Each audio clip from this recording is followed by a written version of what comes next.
Mao na dyan imong gipaabot na adlaw na magkuha na dyan migsakyanan diri sa Suzuki. Ug may gani na idol-dool na Suzuki diri sa amo ang lugar which is located in Osamis City. So hi guys, maayong buntag sayo din mga lakaw karon going to Osamis. Kay magbiyahe pa mig mga almost 2 hours going there, char. Og nakisakay rami sa minivan ni Papa guys, kay kung magbus may dugay kimi maabot. Maabtan mig 4 hours while kung mag private car almost 2 hours ra ang biyahe padulong sa Osamis. O di ba excited kay si Ante kay finally na nandiyon ang car. And di ari rin minangagi guys sa tubod diri sa may Panguil Bay Bridge. Kaya nagtabok na mo aning bridge guys, tanggob na, and then magbiyahe na lang mga 30 minutes padong sa Osamis City. Actually duha nga among agianan ani guys padong sa Osamis, ang isa sa Molave og diri sa Panguil Bay. So this is the moment we've been waiting for, charot.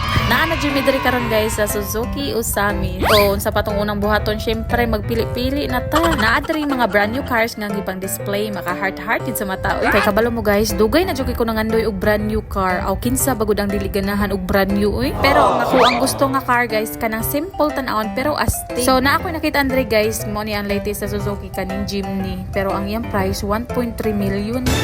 So ako asa ang naon kay mas tindot man sa ning SUV no kay daghan ang masulod ba. Mao din ni siya ang Suzuki APV unit. Pero bisan unsaon bet man jud ko ni ang Jimny oy, 5-seater lang ni siya pero ganahan jud kay kuan sa porma kay ligon kig naong ba. So nangutan na ako nga sir nay pink ani wala man daw, so sayang kayo kay mo man akong bet. Pero ganahan sab ko aning latest sa Ertiga kaning SUV type kay daghan ang makasulod ba. Pero okay ra sab ning 5-seater oy kay basin wala pa mo sakay kung ako mo drive ba. Naa diri laing color guys kaning cream pero grabe ang presyo 1.7 million man yata ni. So no choice, bahalag bisan unsa ng color basta mo ni ang akong gusto na unit. And while waiting na i-release sa mong unit guys, naa sa mi diri sa waiting area. Naa diri free candies, biscuits, coffee and chicharon. Nagkalingaw sa migkaon diri guys kaya ang akong appointment bitaw akong schedule is 10 AM pa. Pero nasayo lang mig ari diri kay mag-travel pa biya.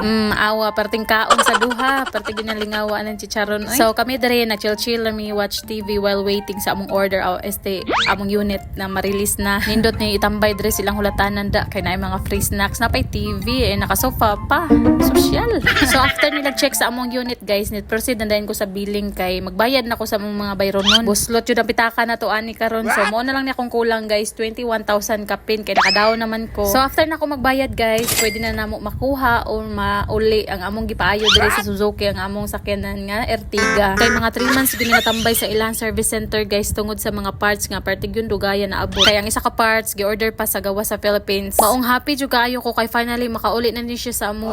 Kay mao jud ni dahilan na nalabutas na ko sa laag kay tungod aning problema. Kay actually guys wala gyud ni siya naguba, na lang gyud siya case sign na mo display sa iyang speedometer. So mao to nagpa-home service mi sa mekaniko ug mao to wa na gyud siya maayo ug di na noon mo andar. So lesson learned na gyud ni namo nga di magbasta-basta og pagkupi sa sakyanan kay lisod na dako kay gasto ko maguba. Kay wala para ba tay ka-afford sa brand new hanggang pangarap na lang sa jud to. So akong klaruhon guys ha, wala ko kapalit og brand new kay among sakyanan is second hand. Old model na ni siya pero wala ko problema ana. Ang importante na ay masakyan og dili maguba. Wala ko niingon nga mo palit kog car hang, ako ra giingon mamili ra. Unsa good ka. April Fools good ron. Tan-aw na to karon kung kinsay wala ni human og tan-aw aning video ha. I'm sure mo comment jud og congratulations. So mao na to guys for today's video. Salamat kaayo Suzuki Osamis.